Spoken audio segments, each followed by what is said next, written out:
Endorsement, a noun that is described as an act of saying that you approve of something or someone. The word or act of endorsement gets around a lot these days. We see it in adverts, politics, and YouTubers shilling out for some of that sweet, sweet endorsement money. Endorsing something can also be seen by working with certain people or organizations. By working with an individual or group, especially in a high-profile way, that could be very well seen as an endorsement of them and what they stand for. It's like Live Aid with dozens of bands coming together promoting or endorsing the message of raising money for the famine in Ethiopia, or notable people endorsing certain political candidates or parties.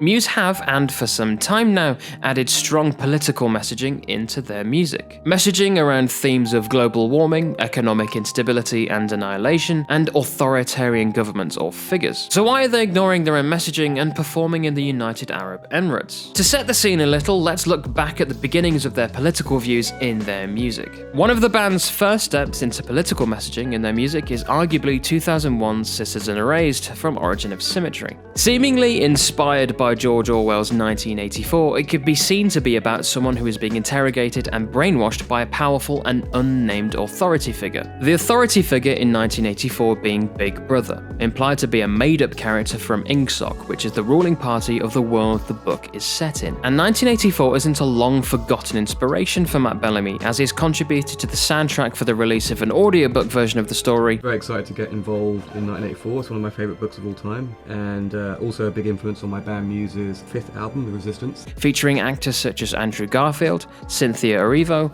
Andrew Scott, and Tom Hardy. It wasn't until their third album, Absolution, first kicked off from the events of 9/11, where they started to embrace politics as a theme to explore in their music more overtly. 2 years later, with the war in Iraq kicking off, Matt commented, "I did believe it was a mistake. Iraq had nothing to do with the towers coming down. You just have to sit there and watch Tony Blair and Bush blatantly lie." Around this time, Matt was reading Rule by Secrecy, a book by Jim Marrs, seemingly tracking the history of power groups from the time of the Pyramids, the Knights Templar, the Illuminati, Freemasons, through to the modern-day Trilateral Commission. A supposed cabal of bankers, media execs, CEOs, academics, and so on, all of which Marrs claims to have been profiting from wars, manipulating the stock markets, and effectively brainwashing the masses. All of this seems to be orbiting conspiracy theories, which Matt would admit to going down the rabbit hole of and getting lost in it and not coming out until 2007 to 2008. Conspiracy theories or not, the inclusion of political themes in their music started to set a course for Muse, looking at the state of the world and asking the question why, as well as using it as a way to ask audiences to do the same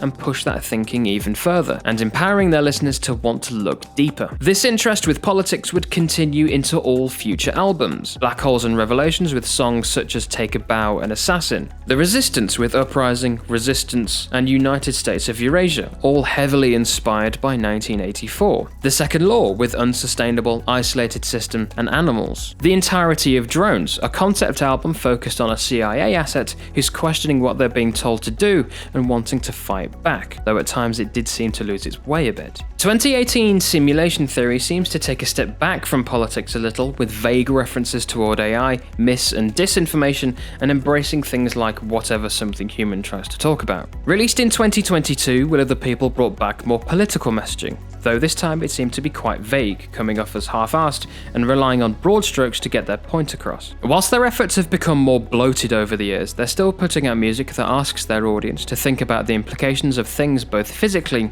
and morally. So how can they have all this history of political messaging in their music and still be okay with performing in the United Arab Emirates?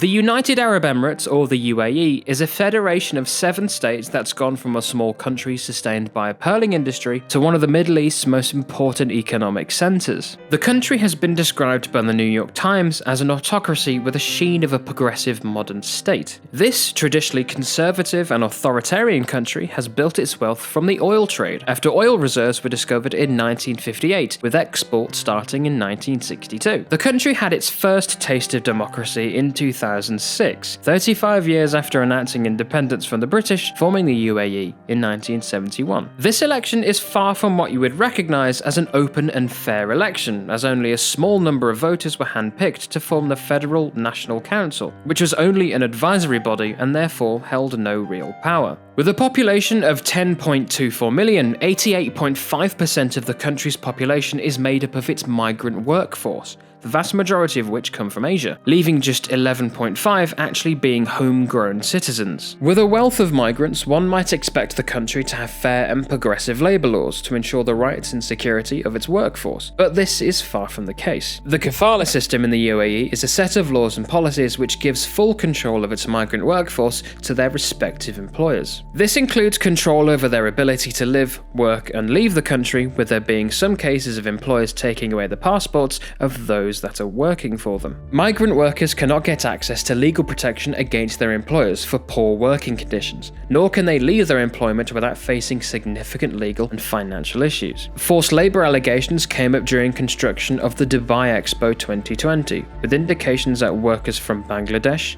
India, Kenya, Nepal, and Pakistan had their passports confiscated, wages withheld, were forced to work long hours, and lived in poor conditions. Walkfree.org also reports that workers can face sexual abuse by their employers. Migrant women are promised decent work and pay in the UAE by recruitment agents, but are then sold and forced into domestic work. An article from Borgen.org states, according to the World Inequality Database, the top 1% of Emiratis constitute about 22.8% of the total income in the UAE, while the bottom 50% of Emiratis make up only 5.8%. The upper echelons of Emirati society hold the majority of its wealth and income, which leaves far more individuals struggling for what is left. Systemic financial inequality and lax workers' rights policies force migrant workers to bear the brunt of poverty in the UAE. So it appears that 1/10 of the population essentially controls the other 9/10, with the threat of financial and legal consequences for stepping out of line, all of which could be seen as ingsoc light. Walkfree.org's definition of modern slavery is that modern slavery refers to situations of exploitation in which a person cannot refuse or leave because of threats, violence, coercion, deception, or abuse of power. They go on to state that on any given day in 2021, there were 132,000 individuals living in modern slavery in the UAE.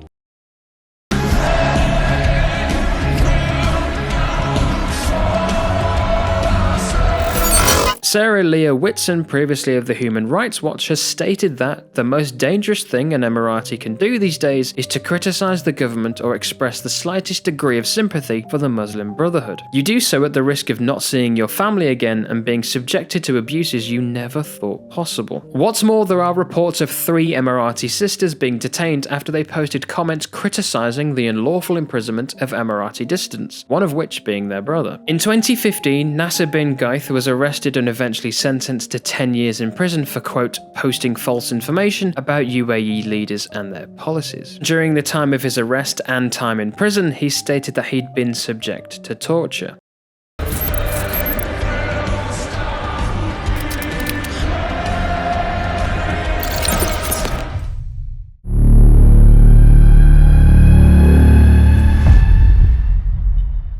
Etihad Park, previously known as the Du Arena, is a 40,000 capacity amphitheatre in Abu Dhabi and is the region's largest outdoor venue. It's used for the Abu Dhabi F1 after-race concerts. F1 itself is a highly popular sport. 2023 saw revenues of up to $3.2 billion. With that level of money involved, there's a lot of opportunity to pull in some big names to promote and support race weekends. Races take place all over the world. For instance, Saudi Arabia, Australia, Japan, China, the US, Monaco, the UK, and of course Abu Dhabi, which is the final location in the schedule for the 2024 season, and it usually holds this spot as the season finisher. Of course, Muse aren't the first band to have performed there for this event. They join artists such as the Foo Fighters, Madonna, the Rolling Stones, Eminem, Lana Del Rey, The Killers, Coldplay, Post Malone, Sam Smith, Beyonce, and more. These other artists don't seem to be putting out political type messaging in their music, or at least on the same scale as Muse, but there is one one that does stand out. Sam Smith, who is a strong supporter of LGBTQ+ issues and is non-binary themselves. They've built a strong LGBTQ+ fanbase by making the community feel included and welcome and creating a safe space for them during performances. They, however, don't seem to find issue with the UAE and its stance towards the LGBTQ+ community. A release from Stonewall, a UK-based LGBTQ+ charity, says the UAE is classified as a Zone 3 country, which means sexual acts between people of the same sex is illegal. Muse have previously played at the venue back in 2013 during their second Law tour. This may be seen by a lot of fans as the height of their political content in their music. Their previous album, The Resistance, is hugely inspired by various political issues and works of fiction on the topic. The album they were promoting at the time, The Second Law, had themes of climate change, economic elites, and keeping the wealth away from anyone who isn't in the top 1%. This is all seemingly in stark opposition to even the shallowest of looks towards the UAE. Take climate change, for example. The country is founded on and owes its survival to the oil industry, not well known for being kind to the environment. In relation to the economy, earlier in the video, we've looked at sources saying that the top 1% of the population owns 50% of the wealth in the country. And with their previous album, The Resistance, and for all its lyrical content inspired by opposing authoritarian figures, that all seemed to fall away quite quickly when given the opportunity to perform there. It could be argued that this was a time for the band to be most aware and sensitive to such issues going on around the world. If they stood by their messaging and really believed in it, they wouldn't and shouldn't have done the gig in the first place, and certainly not for a second time.